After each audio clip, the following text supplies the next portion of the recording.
Welcome back everybody to our second session. I hope last 10 minutes gave you the opportunity to get some fresh tea or coffee and settle in for the next session. So we continue on now with Mark Bonnick talking about validation principles. Okay, I hope you're suitably refreshed. We're going to kick off again, and for this session we're talking about the relationships we have with our bilateral partners.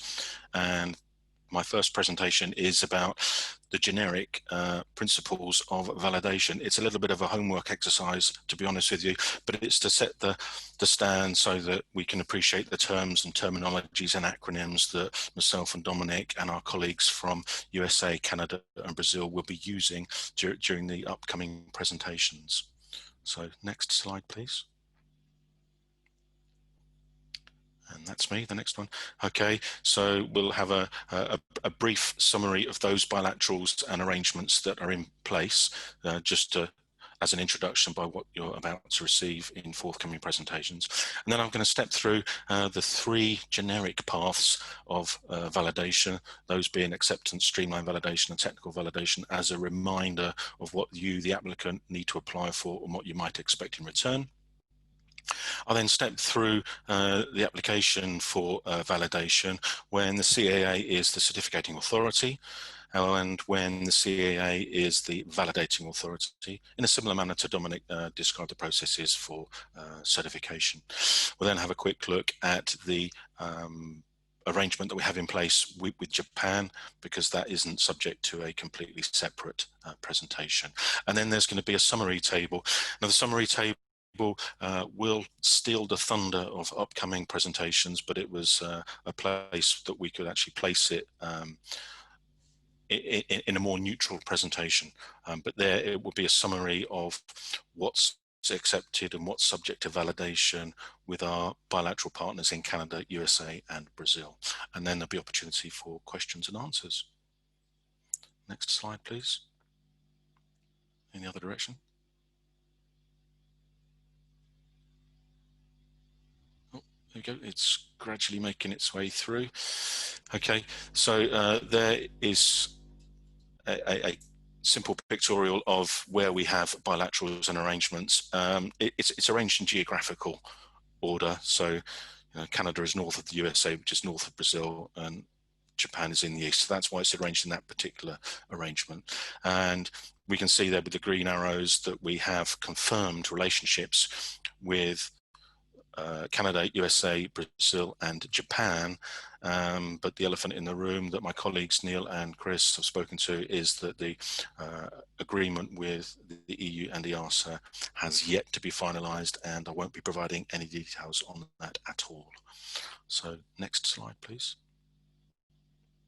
Okay, the three principles, three paths of validation are open to you, just as a reminder to get terminology right.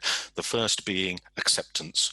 Acceptance being where there is no application required. And in fact, if an application is made, it would be rejected because the associated TIP or IPA, the technical implementation procedures or the implementation procedures for airworthiness, state in there that things that are subject to acceptance are simply mutually accepted. No application, there is no certificate, there is no acknowledgement other than inside the TIP or the IPA that it's accepted by the validating authority. The next stage is streamlined validation, and this is the case where the certificating authority would make an application on behalf of the applicant to the validating authority and submit a data pack. And then the validating authority will receive that data pack, will have no technical investigation, but would issue its corresponding validating certificate. No technical investigation, but there is a certificate. For those of you that were on the EASA China bilateral webinar last Friday, you might be eagle-eyed to note that there's a slight difference in what was termed streamlined validation here versus what is in the China bilateral. But for what we're going to be talking about today, there's a consistent definition of what streamlined validation is, and it is as presented here. Technical validation is the next stage for those projects that are not eligible for streamlined validation, and they would require a technical investigation by the validating authority, although the delegation of that technical investigation is usually delegated back to the certificating authority, because that's the whole point of bilaterals. It's to maximize the mutual recognition of each other's standards, of each other's systems, and to have the confidence in each other to actually find compliance with the applicable requirements on their behalf. As we'll come to the particular case of the IPA between the UK and USA, there will be further distinctions with technical validation in that case, where there'll be a difference between a full technical validation and a limited technical validation. But in summary, a technical validation is one where there would be some degree of technical investigation and there is a validating certificate issued by the validating authority. Next slide, please. So acceptance, what are the kind of things that are typically accepted as part of those that acceptance path? Typically, it's going to be minor changes and repairs. Typically, it's going to be those changes that you may have previously understood the term applied as basic changes, and I'll go into that in a little while, that come from the supplemental type certificate holder or from the type certificate supplemental holder, where the actual STC or TC doesn't actually require an amendment. Equipment approvals generally covered under acceptance, and then in the particular case of the FAA one, some alterations and some PMA approvals are also subject to direct acceptance. The examples I've listed there, there's a little caution to the bottom right hand side of the screen, is that they are typical examples, but as we step through the individual cases, we'll find that there may be some particular nuances. And a reminder that the term basic that I've used here, and I'm going to use the term non-basic later, that you will be used to reading in the existing EU to US tip, is no longer used. So there'll be an equivalent term, which I will describe. Next slide, please. So the second possibility is that the streamlined validation, no technical investigation, but a certificate is actually issued. Now they would apply to, I'm going to use that term, basic major changes and basic STCs that don't meet the technical validation criteria, which I will come to on the next slide. So next, well, oh, the other thing, it does, that's fine, stay where we are. Thank you. For streamlined validation does incorporate some simple STC, some simple TCs, such as piston engines and some propellers. The third stage are for the more complex projects. I use complex with a small c there, where a technical validation is required. And that's where the validating authority could have a potential interest in finding compliance with their own certification basis. Now they're applicable for those projects that were formally identified as being non-basic, and which some TIPs and some IPAs refer to as level 1 major changes. These are at the higher end of the changes. So they would apply to type certificates other than the ones we've just said that would be okay for streamlined, the piston engines and propellers. And for the changes, as opposed to the TCs, the areas of interest and the things that would trigger it from being a streamlined validation into a technical validation are if any of these safety elements have been hit as a trigger, if you've breached any one of those thresholds. Those thresholds being those ones in the bullet points there, some that you will instantly recognize being DOAs, so significant changes as per 21A101. If your project has been classified as significant, that would be an area for interest by the validating authority.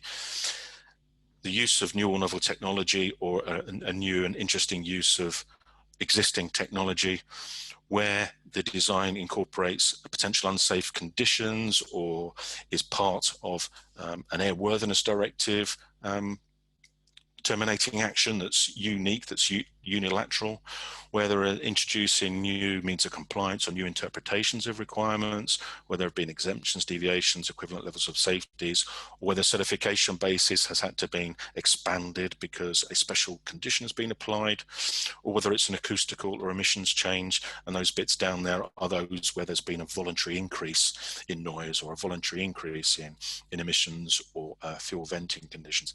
Any of those triggers would identify the project as being subject to technical validation or to be termed a level 1 project in some of the tips and IPAs that are out there as well. The other triggers out there are significant standards differences, where there's a comparison between the cert basis in the certification authority at point of application as compared to the certification basis of the validating authority on that same date. If a differences table has been developed, then those areas would be subject to validation intervention as well. And similarly, safety emphasis items, those areas where the validating authority has particular sensitivities, and if they've been breached or that threshold has been met, then they would be subject to technical validation as well. At the moment, the CAA has not yet developed its own SSDs nor SEIs. So at the moment, from day one, we will be using those that have already been developed by EASA. But you may remember the term the Certification Governance Board from Liam's presentation. The Certification Governance Board will be directing Liam's team to look at significant standards differences and safety emphasis items going into the future. Same cautionary tale at the bottom right hand side of the screen, in that these are examples, because there are different nuances as you go between agreement to bilateral. Next slide, please. So how do we make application for validation?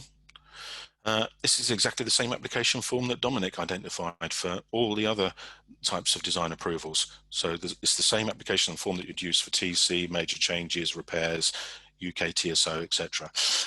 Except there are two specific fields that are left there that address validation. So we have block 4 and 4.1, which are dedicated to CAA's certification support for validation.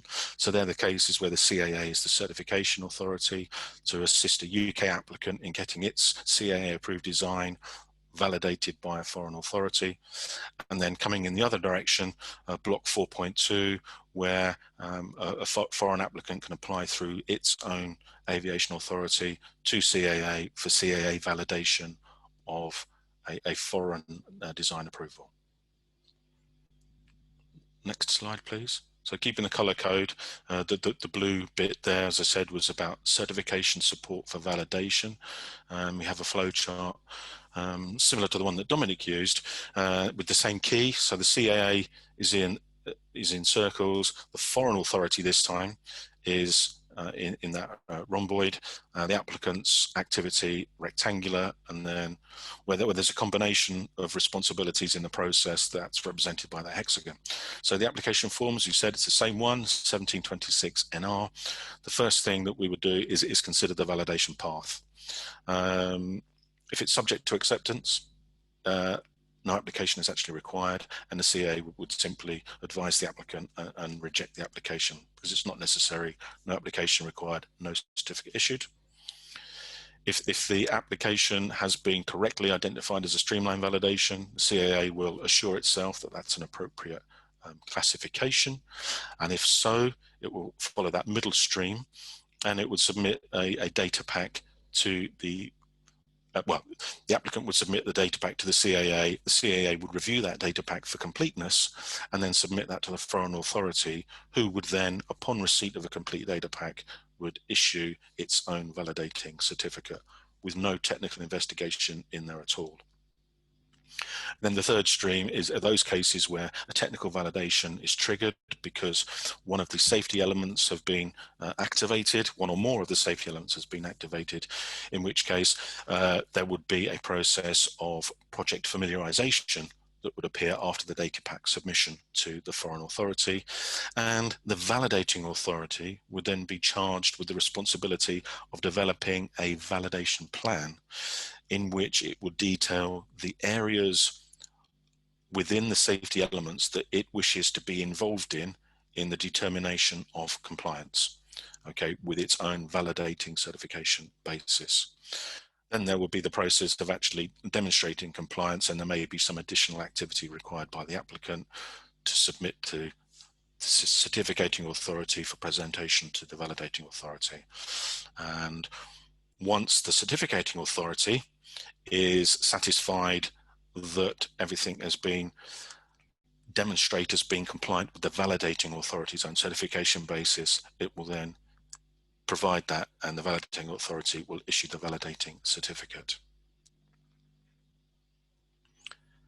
And next, the green process, the converse of that on the next slide, please, is where the CAA is acting as the validating authority. So that's stuff coming inbound from the USA, Canada, Brazil, and any other partner that we may develop relationships with. Similar story with acceptance, rejected if it's subject to acceptance. In the case of a minor change coming out of the USA, or a TSO coming out of the USA, that application would be rejected. If it doesn't breach any of those safety element thresholds, it's a simplified streamline process, as it was in the other direction. And then if a technical threshold, a technical validation is required because one of the safety elements has been triggered, then the CAA as the validating authority would submit, the CAA as the validating authority would have received data from the foreign authority with the data pack, and then the CAA would then review that data pack, and then between the two parties a technical project familiarization process would occur, from which the certification basis could be established and agreed.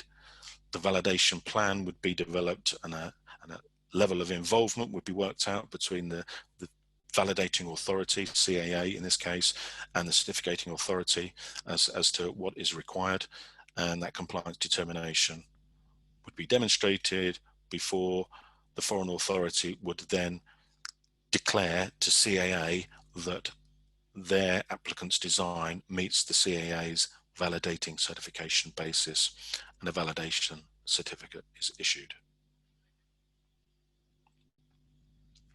And that's a generic process. It's a common process to all the certification processes, subject to any little nuances that may appear, which we'll come to in the forthcoming presentations. Then there is the agreement that we have with Japan. So next slide. Okay, so there's that working arrangement in place between the UKCA and JCAB of Japan. And as it says there, it provides for simplified mutual acceptance of the exporting authorities' determination of compliance with the import authorities, the validating authorities' requirements. But there's some additional provision in there for some further degree of familiarization and application of special conditions and the like. It's quite high level, and as Neil said at the very beginning, there is not yet a tip to support the working arrangement. So that's work that will be coming up in the near future. Next slide.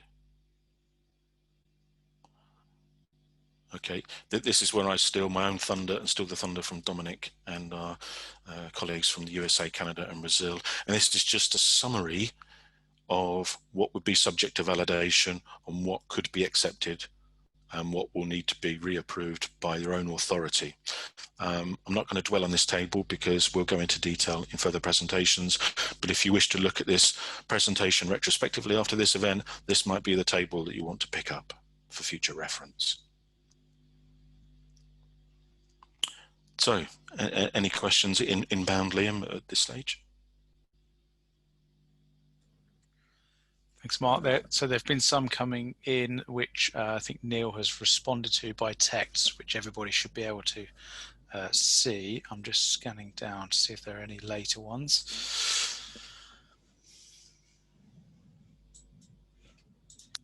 If you can see any, then please jump in as well as normal.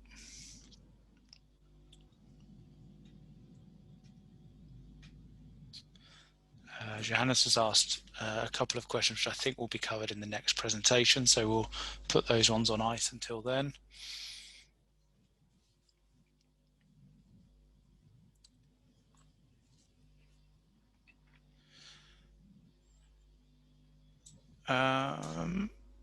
There's one here that's come in that says, do we know the timeline for the approval of UK CAA STCs validated by the FAA, or sorry, validation by the FAA?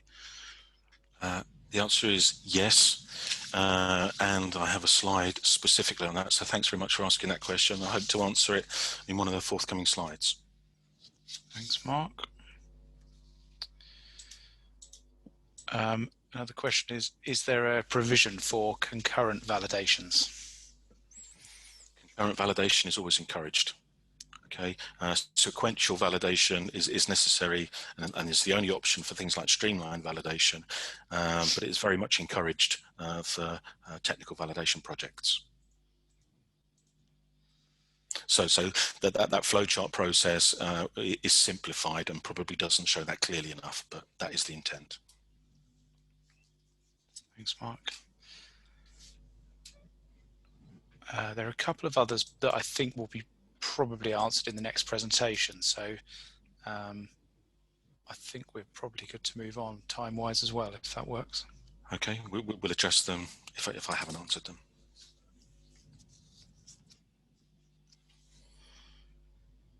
Okay, so moving on to our next session. It's instead of the Dom and Mark show, we've now got some support on the next section from our colleague Mazdak Hobby of the FAA, along with Mark Bonnick, who are going to be talking about the validation processes and the different methods of validation that are covered in the new IPA, which is part of the UK-US BASA. Thank you. Sounded like a professional DJ then, Neil. Thank you very much.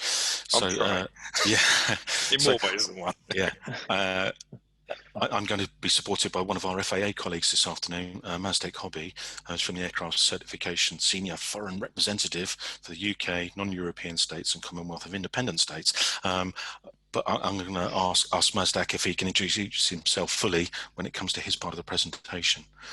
I won't do his introduction justice, I'm sure. So next, thanks, Mazdak. So next slide, please. So what am I going to look at? So I'm not going to step through the IPA, which is there to support the BASA between the UK and US, page by page. That takes much too long, and I certainly couldn't fit it in in the next 15-20 minutes. So what I'm going to do is broad brush review through the IPA, and I'm hopefully going to draw attention to those areas where it's different. It's different to the existing EU and US tip.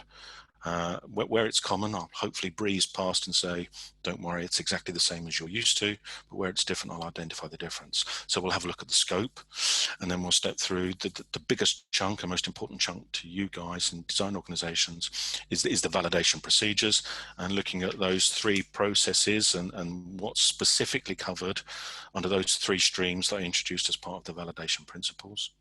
And then we'll have a quick look at continued airworthiness, where you might see one particular difference, the administration of approvals in section 5, and then briefly looking at section 9, where there are some special arrangements which are there to complement the tip for some special cases or some transitory conditions.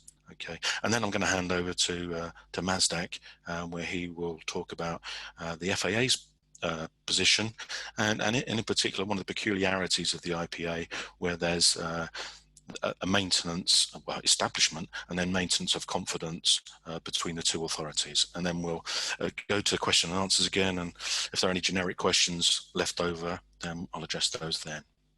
So next question, please. Next slide, please. Okay, so terminology. This is where there will be some difference. You're used to referring to a tip. In the case between the UK and the USA, we're now referring to an IPA. Same words in a different order. Implementation procedures for airworthiness, and they're there to support the BASA between the two nations. Okay, pretty similar in scope between the EU and US, but there are some slight differences that I will identify and there are the two special arrangements that are attached in Appendix B that I will slightly address as well. And this has been signed, but it will be effective come the 1st of January and will be on our website, replacing what's currently there. Thank you. Next slide. So when it comes to scope, that's all detailed in section 2, and it covers the kind of things that you would expect to find within the tip, and it's pretty similar to what's in the UK-US tip. And there are 2 tables which summarize what is in scope and what is not in scope, and I've presented those 2 tables side by side here on this particular screen. And on the left are those products of US state of design that are included in scope, and on the right are those products of UK, United Kingdom state of design on the right hand side. And the only difference is that we will consider PMA, parts manufactured approval parts from the US as being within scope, and they're not in scope in table 2 because it's not a process that's in the UK system. Thank you.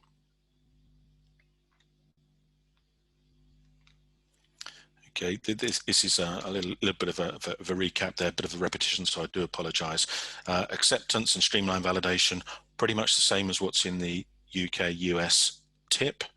The technical validation is where things start to get a little bit different.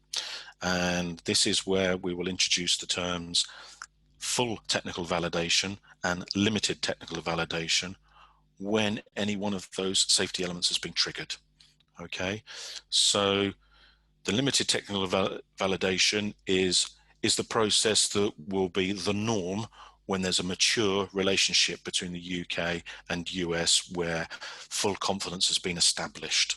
Okay, whereas full technical validation will be applied to first of type projects that the CAA is certificating and that the FAA is validating, where the FAA will take further interest and will be further involved, and from that they will then establish areas for further technical confidence building that they will include into limited technical validation projects until such times as there will be complete asymmetry and the FAA is confident that the CAA rather has demonstrated complete technical competence in a particular product and technical discipline.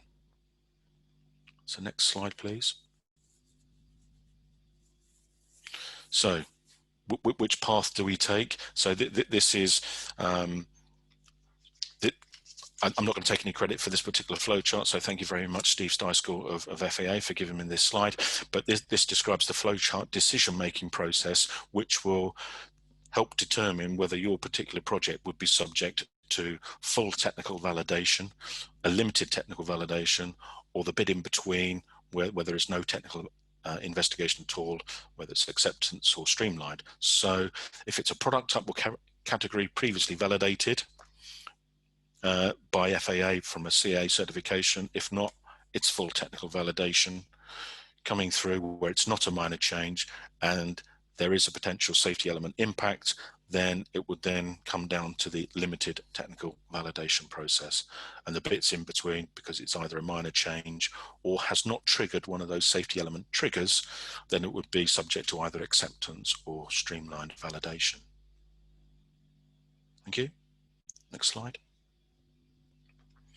So what's the difference? So down the right-hand side, and I'm not expecting you to read all the bullet points to the right-hand side. That's just a brief summary of the typical things that are subject to acceptance, refined slightly for the case between the UK and the US. The bit in bold on the right-hand side is because there's a terminology difference. If you recall, I said that in the EU US tip, it will refer to basic changes, whereas in the IPA, the term basic has been dropped and it's been replaced by a determination of eligibility to streamlined validation. Okay, if you remember those triggers from the safety elements. So the basic has gone, replaced by eligibility for streamlined validation. Other than that, acceptance is quite generic as before. For the US case, it includes alteration data and it includes PMAs, both subject to some slight limitations, such as for things where it affects critical components, for example.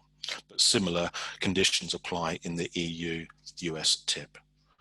So in the table on the left-hand side is a highlight of the particular differences. That reference to the basic terminology, the reference to a UK TSO as opposed to an ETSO. The UK tip, the UK IPA, I do apologise, will exclude APU technical standard order authorizations from acceptance, and they will be subject to technical validation. And there's a slight nuance here in that the IPA provides for the use for the applicant to have demonstrated compliance either with the certificating authority's certification basis or with the validating authority certification basis, or both in the case of minor changes, whereas there's a slight anomaly, although very seldom enforced, requirement in the EU tip that required compliance with both to be demonstrated.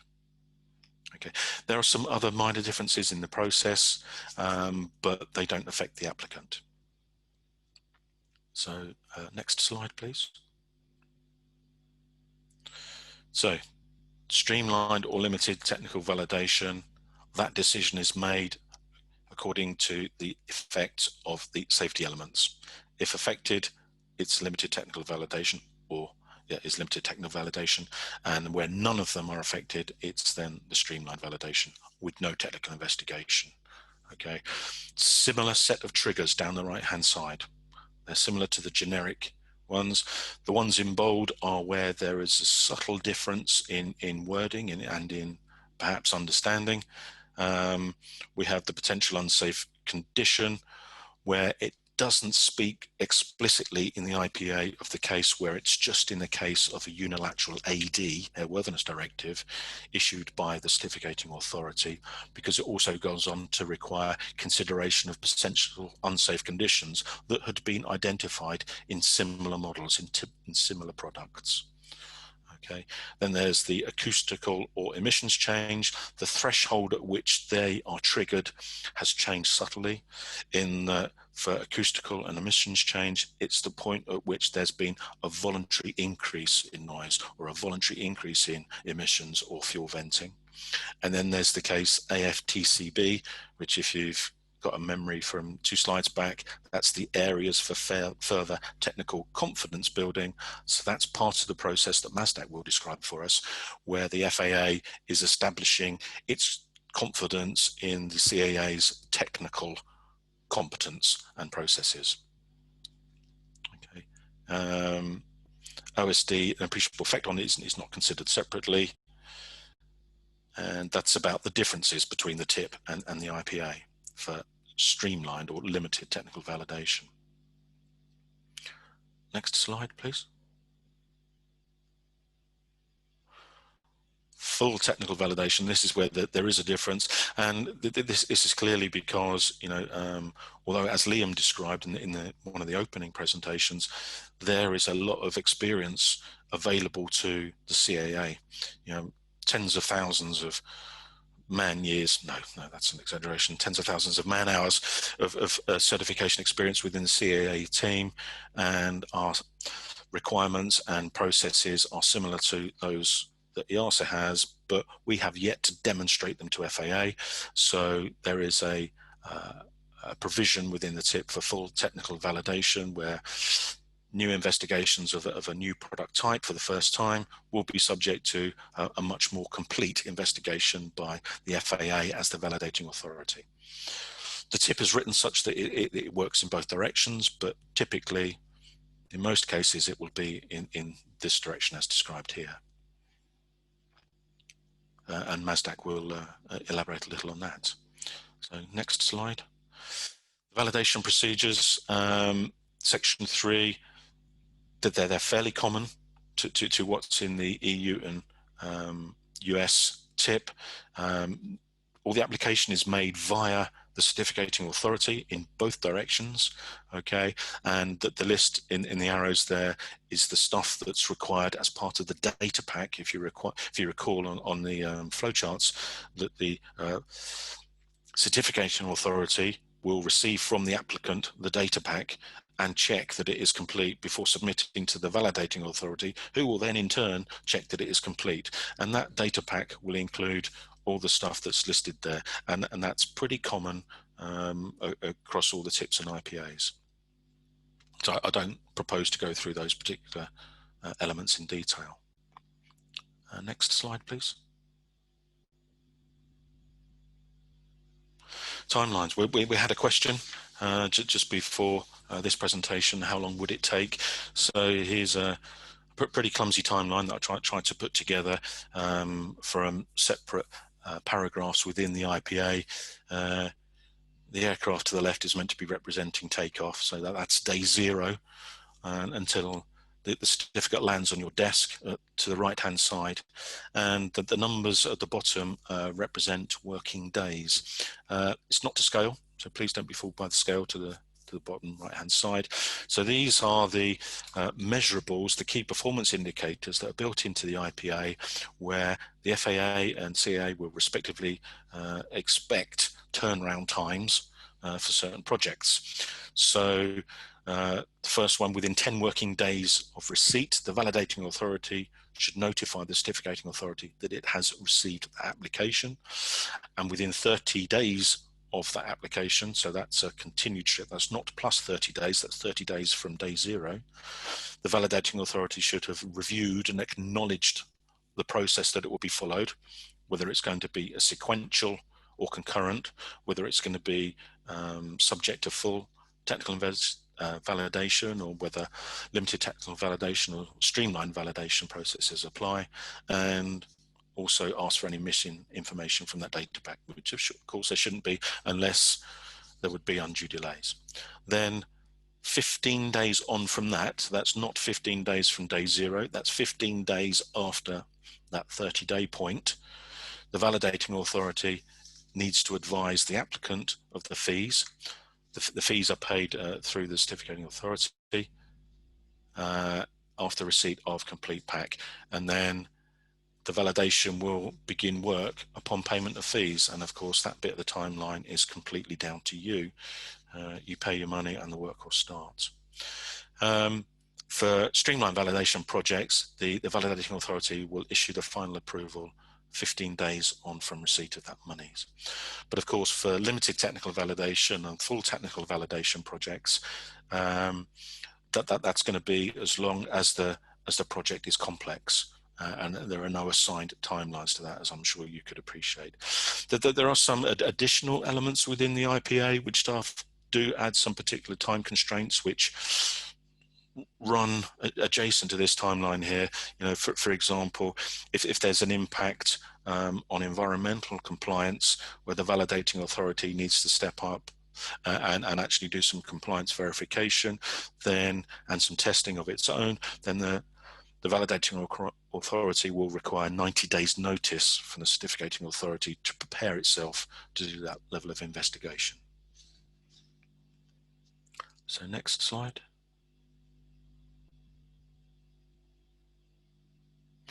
So the rest of section 3, so all about the validation procedures, is generally equivalent to the EASA FAA tip. Okay, so the exchange between the validating authority and the certificating authority, and who develops the work plan that describes the scope of the validation and the level of involvement of the validation, that remains pretty much similar. The use of CREs and of issue papers is the same, in that if one side has issued an issue paper, the other side won't issue a CRE that says the same thing, and vice versa. The assessment of OSD is the same. How manuals and instructions for continued airworthiness and maintenance review board stuff and environmental requirements are otherwise the same within section 3. So next slide. Okay, this is a difference which might hurt some people, but some people will need to be aware of. There are some minor differences in text on how the data is exchanged when it comes to airworthiness directives, or MCAIs, mandatory continued airworthiness information exchange between the CAA and the VA. The difference here is that there is no automatic acceptance between the FAA and UK of acceptable means of compliance as a means of complying with an airworthiness directive. The validating authority can assist, the certificating authority can assist the validating authority in making the determination as whether they wish to accept an AMOC that's been approved within the certificating authority, but in all cases will have to reissue its own AMOC. So there will no be an acceptance of an FAA AMOC within the UK or of a CAA AMOC within the USA. Okay, the validating authority will issue its own AMOC to its own operators, its own fleet. Next slide. Section 5, administration of design approvals, how to transfer, surrender, revoke, terminate design approvals, generally equivalent. I'm not going to go into any further details there. So next slide, please. I mentioned at the beginning that the IPA has referenced from section 9 and included within Appendix B 2 special arrangements. Okay, the first, well, in fact, I can't remember which way round it is, but one of them is to do with the import and export of Rolls-Royce products and parts, because the state of design and the state of manufacturer don't both reside within the UK, because the state of design for Rolls-Royce engines is now with Rolls-Royce Deutschland in the European Union, whereas the state of manufacture is in the UK. So there's a special arrangement which acknowledges that difference and acknowledges the existing arrangements under 21A133 as being applicable, and recognises that there is common systems on the Rolls-Royce partners or subsidiaries, and non-conformances and continued airworthiness would be suitably addressed. Then there's this special arrangement, which is about the continuity of aircraft certification projects. So this is short-lived, as you can see, and it's recognition that there are going to be some projects that have started the validation process. Okay, and it's split it up into 4 cases. So it's the first case where issue has already issued a design approval to a UK applicant, okay, and there's a FAA validation in progress, yet to be complete. This is the second case where it's an application from UK entity where the EASA design has yet to be concluded and an FAA validation is in progress. Then there's the case in the reverse direction, for similar cases where the FAA has issued a design approval and in the EASA validation is pending, and then where the FAA has yet to issue the design approval, but there's a concurrent, there's a concurrent EASA validation going on as well. So keep in mind the blue text and the black text there at the bottom bullet points. So next slide, please, thank you. So these principles will apply in the EASA case, where certification and validation decisions made to date will be recognized. You know, that there's not going to be a reinvestigation of stuff that's already been agreed. The validation plans that have been established will be maintained to the maximum extent possible. The transfer will happen without the need for reapplication. The IPA processes will be followed for the rest of the project in the cases where there may be some differences between the IPA and the TIP, and the applicant will cover any subsequent costs to CAA as per the scheme of charges. And then in the other direction for the FAA projects, where the US design approval holders may choose to rely on EASA design approvals that may be subsequently recognised by CAA, or maybe an application to CAA and start that validation process again using IPA, continue that validation process using the IPA validation processes. And if the project data can't be obtained from EASA, the CAA would, in those cases, would then have to request it from the applicant. Next slide, please. Okay, you've had enough of me talking now, so I'd like to hand over to my colleague from FAA Mazdek Hobby. Well, thank you for that, Mark. I appreciate that. Hello, everyone. My name is Mazdek Hobby. I'm the senior rep for aircraft certification. For those of you who don't know me, I've been with the FAA for 20 years at various roles, both at the New York ACO, concluding as a flight test and propulsion manager, and then later on as the manager of the manufacturing Inspection District Office in New York and New Jersey. I want to thank our colleagues at the CAA for the opportunity to speak during this outreach. We've had the pleasure of working with our good friends at the UK over the years under YASA, and we're looking forward to this new chapter for even closer collaboration bilaterally. As a foundational step, I'm happy to inform all of you that we have the FAA UK IPA Revision 1 and the two special arrangements that Mark just highlighted signed as fresh with wet signatures as of yesterday. And this will now facilitate an efficient transition with no disruption to inbound or outbound validation from an FAA perspective. I plan to work closely with our UK partners in this transition period to establish opportunities for better harmonization and collaboration between the two authorities, and to identify solutions to challenges that will surely arise. Next slide, please. And one more slide, please, if you may. So I have two segments to cover today. A quick internal look at our organizational changes. Most of you have worked with most of our ACOs throughout the FAA. And I want to highlight some of the enhancements that we are also working towards, that Mark also mentioned and highlighted, towards the validation process by means of maintenance of confidence. Over time, we anticipate a positive impact on our experience and validation work with some of these changes I'm going to highlight. So as you see here, this is an overview of our ACO organizations throughout the country. We have 13 ACOs currently functional. We are in the process of establishing 2 new offices that will be consolidating our validation and our COS activities. So this is a continuation of our transformation efforts to make us further efficient and more streamlined throughout the country and more focused. Next slide, please.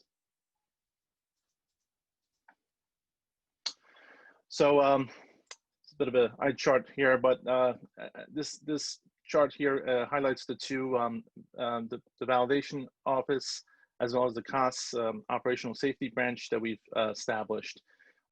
So our main goal, and this is just to, for everyone's clarity, this is under our compliance and airworthiness division. We've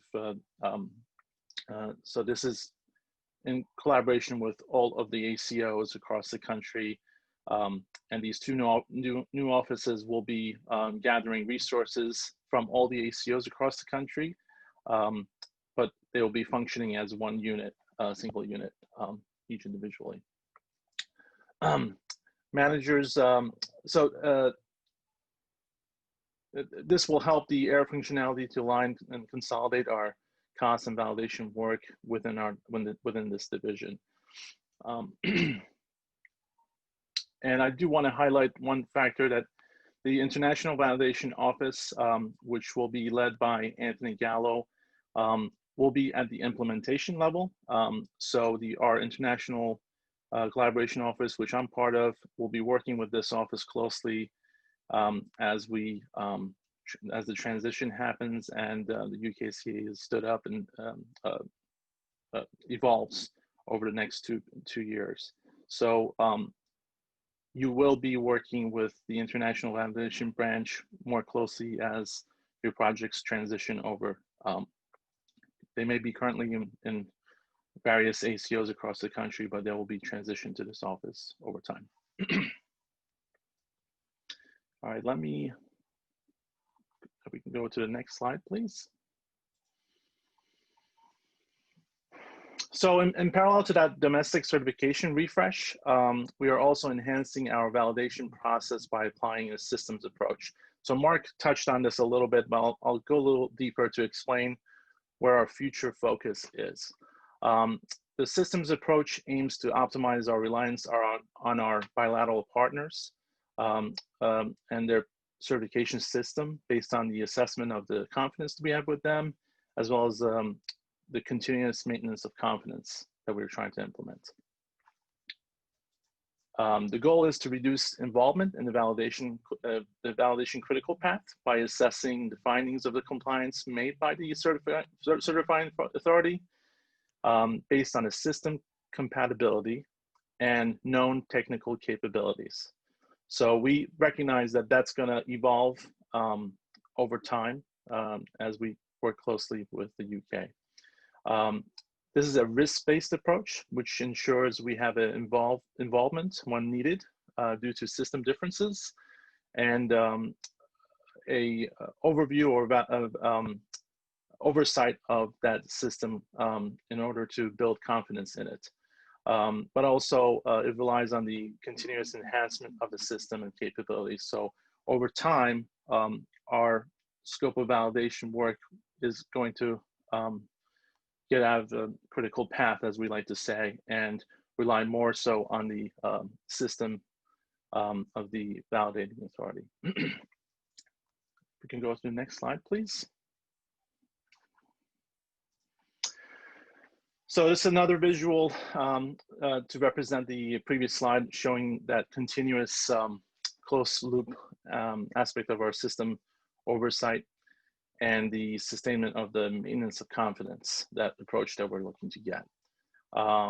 It is going to, it's going to be well, the continuation of this revolving without a hitch is going to really rely on the continuous progress and enhancement of the authority that we're working with. And over time, we anticipate that validation segment of it to shrink as we have a reduction in our involvement.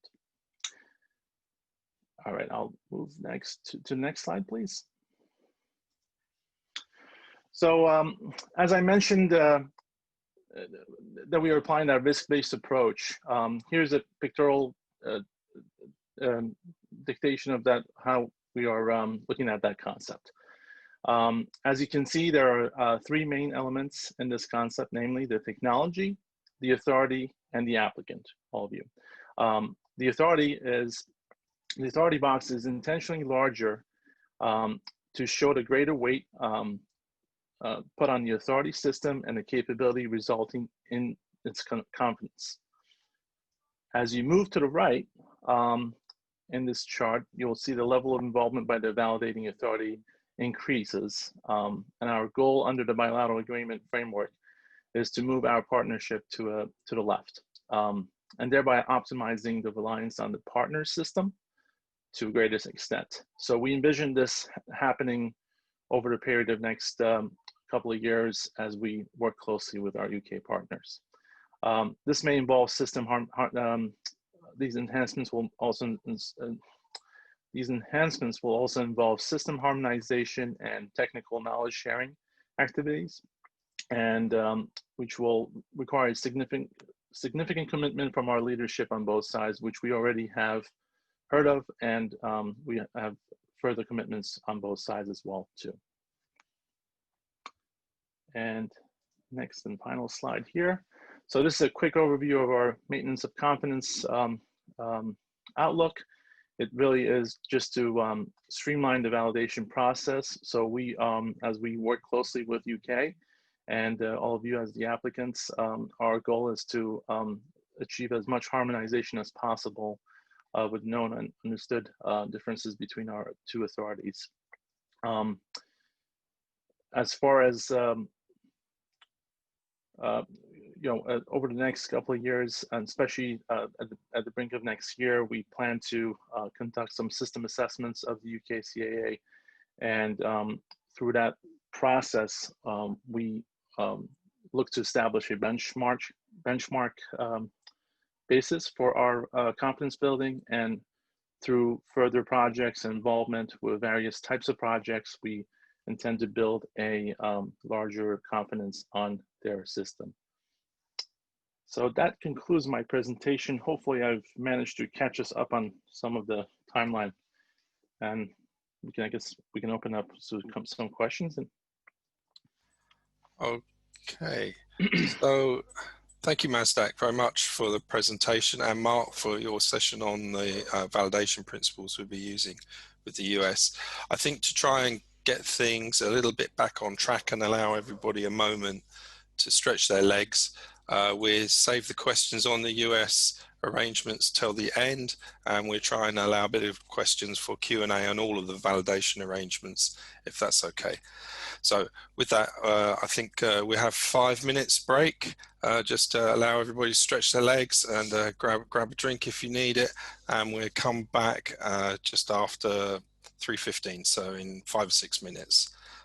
Thank you once again. Thank you, Neil.